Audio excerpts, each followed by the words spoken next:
Hello, darlings. You've all heard of Marilyn Monroe.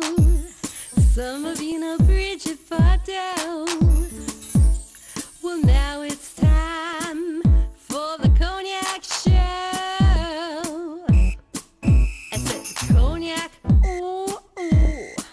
I said Cognac, ooh, ooh, ooh. I'm your bubbly blonde, fabulously dressed to impress.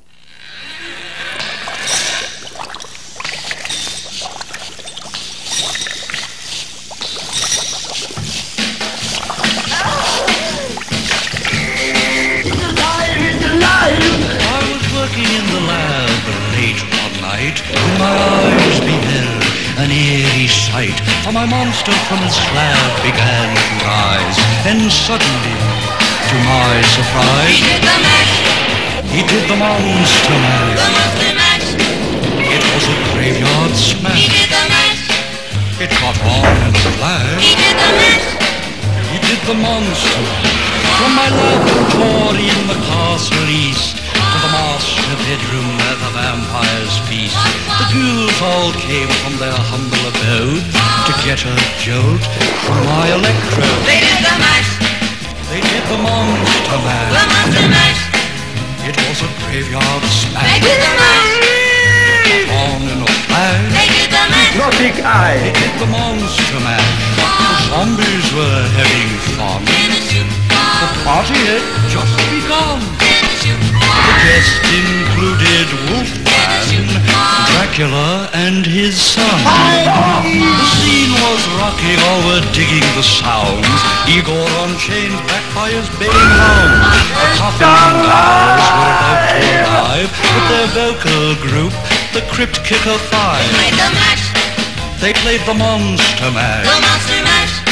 It was a graveyard They smash. played the mash. It caught on in a flash. They played the mash. They played the monster mash. Out from his coffin, Drac's voice did ring.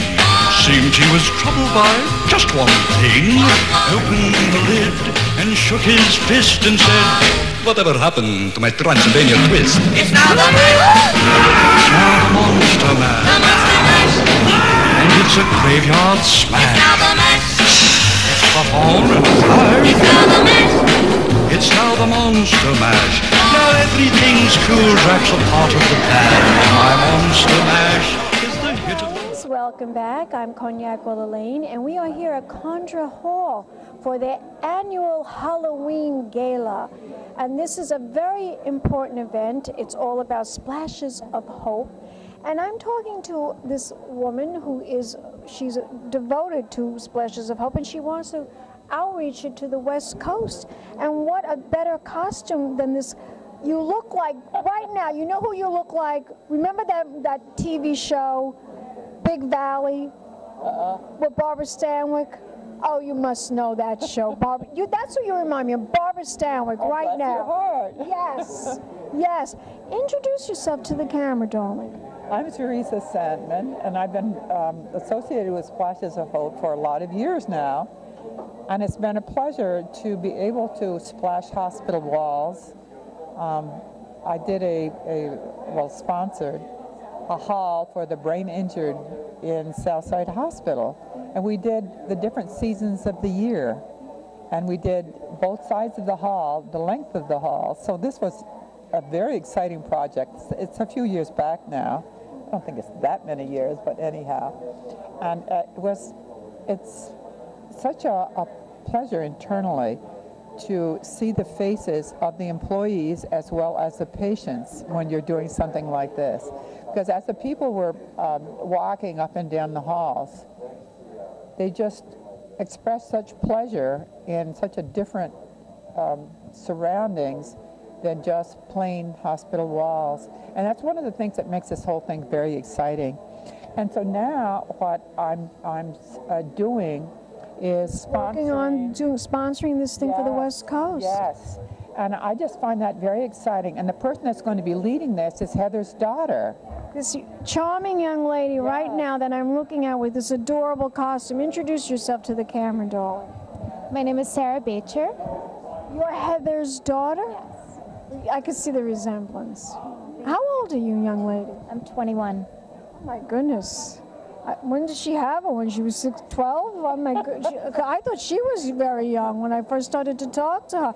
So this is a big undertaking to go all the way to the West Coast to start a project like this. Well, we've already figured out things like the more simplistic things of how to get several vehicles out there and packing them with the materials that we're going to need to start. And then she's already researching the living accommodations, and also looking at possibly even the people that we might be approaching to sponsor different hospitals, because we've already done basically across the country in different hospitals, different hospitals and different kinds of paintings, because basically we accommodate what people would like. Like, say, as an example, you might have an emergency room where the hospital staff might be talking about whether it's sea scenes or forest scenes or whatever else it is. And another portion of the hospital, I think one of the most interesting things that I've ever done with splashes was Stony Brook Hospital.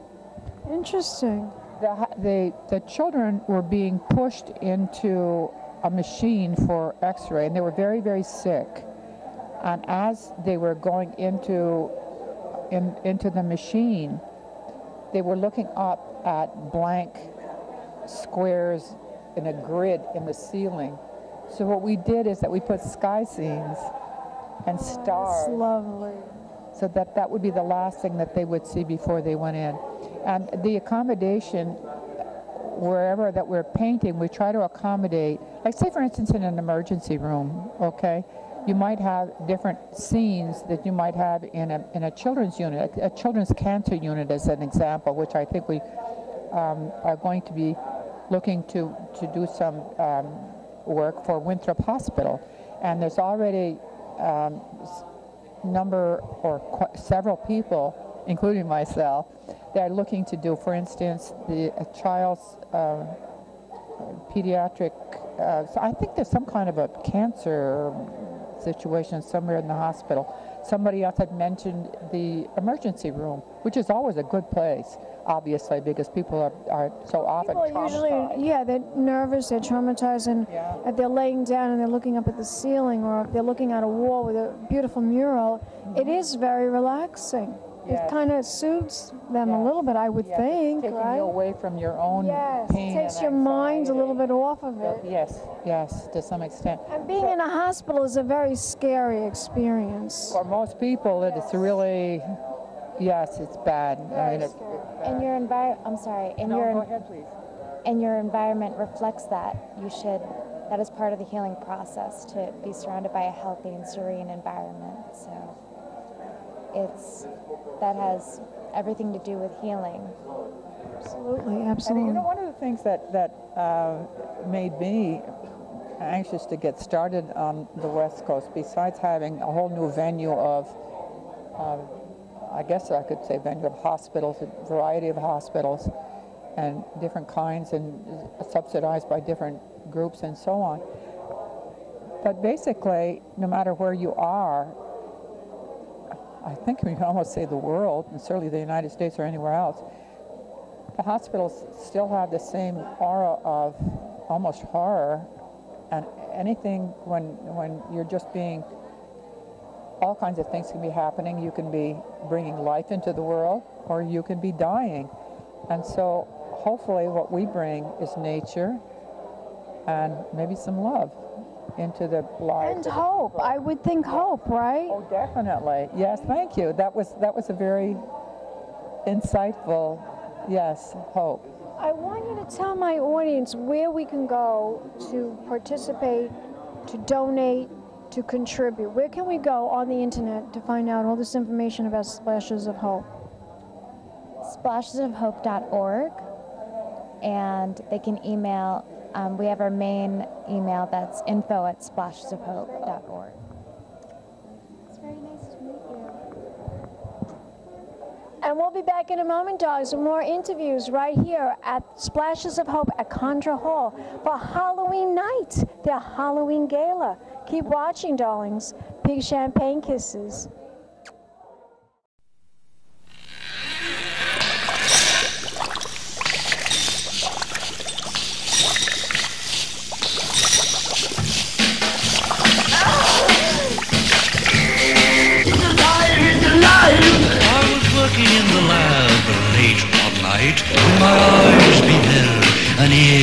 sight, for my monster from his slab began to rise. Then suddenly, to my surprise, He did the mash, he did the monster mash. the monster mash. It was a graveyard He smash. did the mash. It got on in a flash. Hall, and it's Halloween night, and I'm here with one of the artists who paints these lovely murals in the hospital, and she's all part of Splashes of Hope. Introduce yourself to the camera, doll. I'm Diana Fogarty, and I'm a volunteer mural artist. How did you become involved with Splashes of Hope? I had a personal experience. I lost my father 2 years ago, and after that I wanted to use my art and whatever talent I've been given for this specific purpose. So since then I've been volunteering and painting as much as I can for this purpose. Well, you look beautiful tonight. Tell my audience, your costume is amazing. What are you? Evil Red Riding Hood, of course. Evil Red, but you don't look evil to me. You look lovely, absolutely lovely. Very, very evil. If we want to find out more information about you as an artist, where can we go? Well, through Splashes of Hope. Splasesofhope.org, right? Mm-hmm. Fabulous, fabulous. Thank you so much. Okay, thank you. We'll be back in a moment, darlings. More interviews coming up. Pink Champagne Kisses. Fantasy dress to impress. One of a kind girl. It's been a Crybaby Productions, darlings.